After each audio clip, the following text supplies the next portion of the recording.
नमस्कार दोस्तों, आपका बहुत बहुत स्वागत YouTube channel teaching learning event with Anil पर।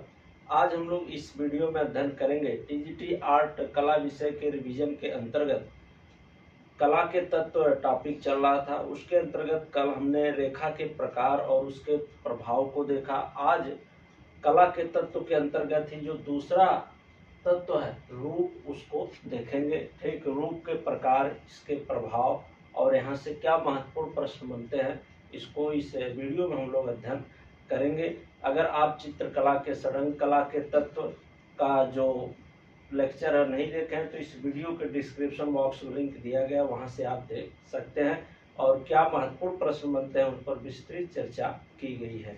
तो आइए आज देखते हैं कला के तत्व के अंतर्गत रूप को। ठीक, ये पार्ट 2 है।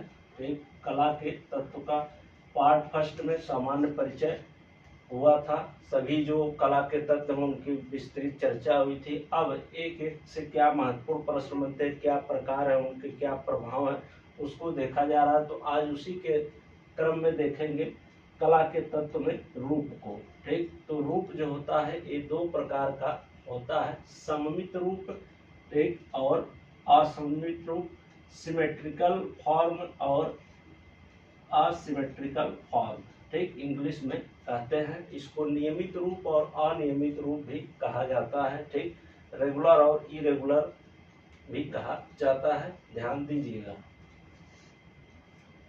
तो नियमित रूप या आकार का संबंध उस भाग से होता है जो दाईं तथा बाईं ओर एक समान हो। ठीक, सममित रूप से तात्पर्य है एक समान भाग। जैसे कोई आकृति है, उसको अगर बीचों बीच से हम डिवाइड करें तो दाईं और बाईं भाग जो है एक समान दिखेंगे। ठीक, जैसे यहाँ पर एग्जाम्पल है, वृत्त है आपका, समबाहु त्रिभुज है, ग्लास है इत्यादि। ठीक, तो यहाँ पर आइए देखते हैं। जैसे वृत्त है आपका, अब इसको हम लोग 20 से अगर डिवाइड करें तो ये दो भागों में डिवाइड हो जाता है। इधर का जो भाग होगा इस भाग के बराबर होगा। तो यहाँ पर आप देख सकते हैं दाईं और बाईं, दाईं वाला और बाईं वाला भाग दोनों आपस में एक समान दिखेंगे। ठीक, सममित होंगे, बराबर होंगे। ऐसे आपका ये समबाहु त्रिभुज अगर एग्जाम्पल ले तो इसको अगर आप डिवाइड करते हैं दो भागों में, ठीक, बीचों बीच अगर हम रेखा खींचे तो ये भाग दोनों आपस में बराबर होंगे, सिमेट्रिकल होंगे। ऐसे आपका ग्लास है, ग्लास को भी अगर बीचों बीच लाइन आप ड्रा करते हैं, खींचते हैं तो इधर का जो भाग होगा और इसकी जो बनावट होगी इस दाएं वाले भाग के बाएं वाले भाग के प्रति बराबर होगी। ठीक, ये भाग बराबर इस भाग के होगा। ठीक, तो यही है सममित या सिमेट्रिकल रूप और उसके एग्जाम्पल। ठीक, तो नियमित रूप या आकार का संबंध उस भाग से होता है जो दाईं तथा बाईं ओर एक समान होते हैं। अगर हम उनको दो बराबर भागों में डिवाइड करें, विभाजित करें, तो जो दायां भाग है वो बाएं भाग के बराबर होगा। ठीक, उसकी जो संरचना होगी सेम उसी के तरह दिखेगी और बराबर इक्वल होंगे। आगे देख लेते हैं दूसरा जो इसका प्रकार है, एक असममित रूप। ठीक, इसको अनियमित रूप भी कहते हैं। तो अनियमित रूप में आकृति का एक भाग दूसरे भाग से मिलता नहीं है। ठीक, मिलता नहीं है यानी बराबर नहीं होता है। इसमें एग्जाम्पल आपका केतली और शंख। ठीक, ये आपकी केतली है और ये शंख है। तो जैसे यहाँ पर आप बीच में रेखा खींच रहे थे तो दो भागों में बराबर भागों में डिवाइड हो रहा था और आकृति सेम दिख रही थी दो भागों में डिवाइड होकर के। लेकिन यहाँ पर अगर हम जैसे केतली है, इसको बीचों बीच लाइन खींचें और डिवाइड करें तो क्या दोनों जो दाईं तरफ और बाईं तरफ के हिस्से हैं क्या एक दूसरे के बराबर हैं? इधर की जो बनावट है अलग तरह की है और इधर की जो बनावट है अलग तरह की है, तो एक समान नहीं दिख रहा है। इसलिए इसको असममित या अनियमित रूप कहते हैं। ऐसे आपका शंख है, अगर इसको बीचों बीच डिवाइड कर रहे हैं आप तो एक तरह नहीं दिखेंगे। ठीक, इधर का भाग कुछ दूसरे तरह से और इसका भाग कुछ दूसरे तरह से हो जाएगा। ठीक, इधर की बनावट अलग है, इधर की अलग है। बल्कि यहाँ पर आप देख रहे थे जो भी यहाँ पर एग्जाम्पल है उनको हम बीच में डिवाइड कर रहे थे तो दो बराबर भागों में एक जैसे दिख रहे थे, डिवाइड हो जा रहे थे, दायां भाग बराबर बाएं के हो रहा था। लेकिन यहाँ पर आपका नहीं हो रहा है। केतली में इधर की जो संरचना बनावट है अलग तरह की, इधर अलग है। ऐसे शंकु में भी है, ठीक। तो इसी को कहते हैं असममित या अनियमित रूप, ठीक। तो यहाँ से महत्वपूर्ण प्रश्न बनते हैं। अब आइए देख लेते हैं कुछ अन्य विद्वानों के अनुसार और रूप भी बताए गए हैं, उसको देख लेते हैं ज्यामितीय अलंकारिकता के आधार पर। तो कुछ अन्य विद्वानों के अनुसार रूप है। सक्रिय रूप बताए गए हैं, कुछ विद्वानों ने सक्रिय रूप और सहायक रूप के भी जिक्र किया है। एक किसके आधार पर किया है, तो उसके ज्यामितीय स्वरूप के आधार पर, ठीक, अलंकारिकता के आधार पर। इसको दो भागों में कुछ विद्वानों ने और बताया है, जैसे सक्रिय रूप और सहायक रूप कहा जाता है। अब सक्रिय रूप क्या होता है इसको जान लेते हैं। तो सक्रिय रूप जो होता है चित्र में प्रमुख स्थान, जैसे कोई चित्र बन रहा है तो उसमें जो शुरुआती का चित्रकार चित्र बनाने के लिए प्रयोग करता है चीज को, वो क्या होती है आपकी सक्रिय रूप होता है। जैसे एक बिंदु बनाए, अब आपने ऐसे इसमें डिजाइन बनाया, तो जो बिंदु बनाया गया था वही इसका सक्रिय रूप कहलाएगा, ठीक। अब आगे देखते हैं सहायक रूप क्या है। तो सहायक रूप सक्रिय रूप को प्रभावशाली बनाने में सहायक, जो सक्रिय रूप को प्रभावशाली बनाने में सहायक होगा उसको हम सहायक रूप कहेंगे।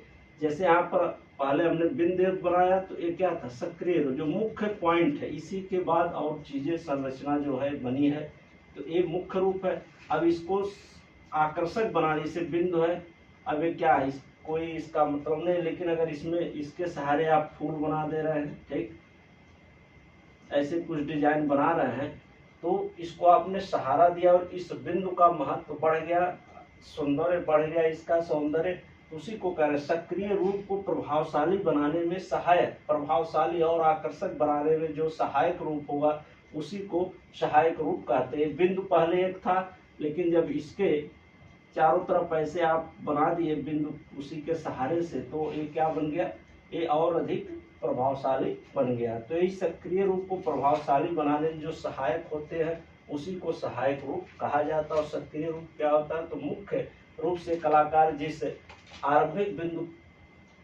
से आरंभ करता है चित्र बनाना, पहले जो डिजाइन वो बनाता है उसी को हम लोग कहते हैं एक सक्रिय रूप, ठीक। तो ये रहा। अब आगे देखते हैं रूपों के प्रमुख प्रभाव। रूपों के प्रमुख प्रभाव से भी महत्वपूर्ण प्रश्न आपके टीजीटी आर्ट कला विषय की परीक्षा में बनते हैं। तो देख लेते हैं आयताकार रूप का प्रभाव क्या होता है, तो अस्थायित्व, शक्ति और एकता का एक प्रतीक होता है। त्रिभुजाकार अगर रूप बना है ऐसे, तो इसका प्रभाव, इसका क्या होता है प्रभाव, विकास, सुरक्षा और प्रजनन का, ठीक। जिसमें से प्रजनन ये जो है इम्पोर्टेंट है। त्रिभुजाकार रूप में प्रजनन का भाव होता है।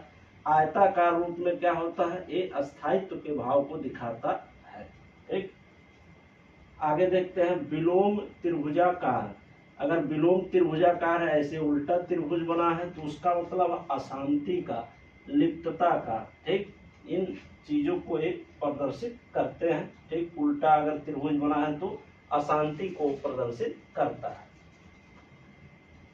अगला आपका वृत्ताकार। वृत्ताकार जो रूप होता है, ठीक, ऐसे वो गति, आकर्षक और विशालता को प्रदर्शित करता है, ठीक। इसमें क्या है, ऐसे आप बना रहे तो गति है और आकर्षक चीजें हैं और विशालता दोनों देखने को मिलती है। तो वृत्ताकार जो रूप होता है वो किस चीज को प्रदर्शित करता है, किसका प्रभाव दिखाता है, तो गति, आकर्षक और विशालता का। अगला आपका अंडाकार। एक अंडाकार रूप जैसे ऐसे बना है, एक तो इसका क्या होता है, तो इसका जो प्रभाव होता है लावण्य, सौंदर्य और नित्यता से है, ठीक। तो अंडाकार रूप जो होता है लावण्य, सौंदर्य और नित्यता को प्रदर्शित करता है। तो ये रहे कला के तत्व के अंतर्गत। जो दूसरा तत्व था आपका रूप, उसके प्रकार, उसके प्रभाव और उससे बनने वाले महत्वपूर्ण प्रश्न, ठीक। तो इसको आप अच्छे से तैयार कर ले, बहुत ही महत्वपूर्ण टॉपिक है। तो अगर अभी भी कोई कंफ्यूजन है, कोई समस्या है, तो आप कमेंट बॉक्स में लिख सकते हैं, उसका ससमय रिप्लाई आपको दिया जाएगा। तो मिलते हैं नेक्स्ट वीडियो में। कला के तत्व के अंतर्गत जो इसके बाद रूप है, कला के कितने हैं, तो 6 तत्व भी हैं, ठीक, और 6 षडंग अंग भी है। तो कला के तत्व जो पहला है रेखा है, रूप है, रंग या वर्ण है, तान है, ओत है और अंतराल है। ये इतने होते हैं। रेखा 1 2 3 4 5 6। तो रेखा, रूप, रंग, तान, ओत, अंतराल। तो रेखा को हमने पढ़ लिया, आज रूप को पढ़ लिया, रूप के प्रकार और रूप से क्या प्रभाव होते हैं, क्या प्रश्न बनते हैं महत्वपूर्ण, इसको अब अगले पार्ट में हम लोग पढ़ेंगे रंग, ठीक, जो कि बहुत ही मोस्ट इम्पोर्टेंट टॉपिक है आपके टीजीटी आर्ट का। इसको देखा जाएगा। रंग, रंगते क्या है, रंग के प्रकार क्या है, और रंग के जैसे प्राथमिक रंग किसको कहेंगे, द्वितीयक रंग, और कैसे प्राथमिक द्वितीयक रंग बनता है, ठीक। तो इन से बनने वाले महत्वपूर्ण प्रश्नों को अगले पार्ट में देखेंगे रंग से, कला के तत्व के अंतर्गत। आज के वीडियो में इतना ही। वीडियो अच्छा लगा, हेल्पफुल लगा हो तो आप लोग चैनल को सब्सक्राइब कर ले, ऐसे ही टीजीटी आर्ट कला विषय के महत्वपूर्ण टॉपिक को पढ़ने के लिए। ठीक, मिलते हैं नेक्स्ट वीडियो में। धन्यवाद।